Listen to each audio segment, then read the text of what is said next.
Welcome to the Daily Coach's Sports Leadership Lessons, a reading of some of our greatest hits from more than 6 years of email newsletters that have been read by tens of thousands of leaders and learners.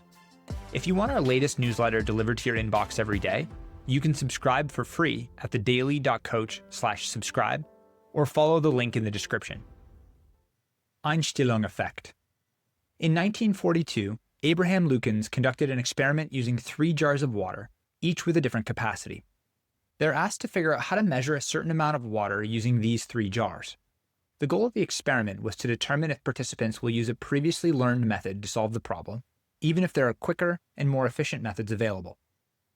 In the original experiment, participants were divided into 2 groups. The experimental group was given 5 practice problems, followed by 4 critical test problems, while the control group didn't have the practice problems.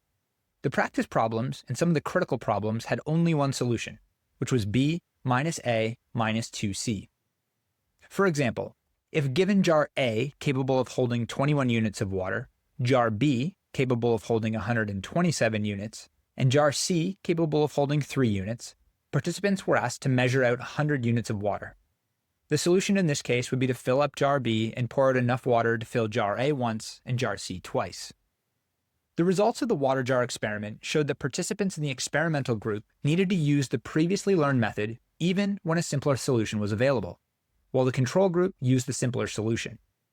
However, when participants in the experimental group were given the warning, "Don't be blind," over half of them used the simplest solution to the remaining problems. This warning helped reduce the prevalence of the Einstellung Effect among the experimental group. So what is the Einstellung Effect? What Lukens discovered with his 3 water jars was being an expert at something can actually be a disadvantage. It can make you less likely to search for simpler solutions using old learned methods. When you become an expert in a specific field, you become more rigid, develop closed-mindedness, and stifle innovation and creative thinking. We develop functional fixedness.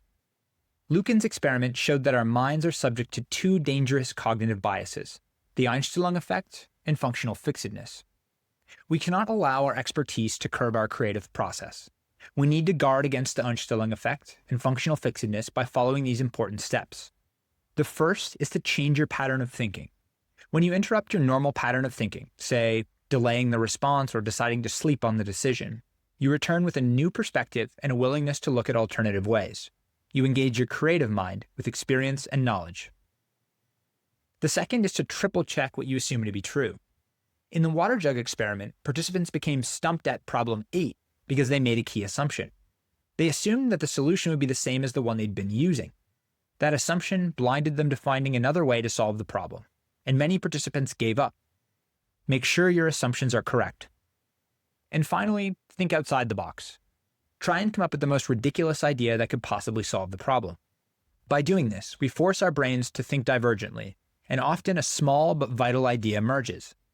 When we combine experience, expertise, innovation, and creative thinking to any problem, we become a better decision maker. When we remove innovation and creativity and rely on experience, we'll not be as effective. Thanks for joining this episode of The Daily Coach. On behalf of Michael Lombardi, Coach George Raveling, and the entire Daily Coach team, we're grateful for your support.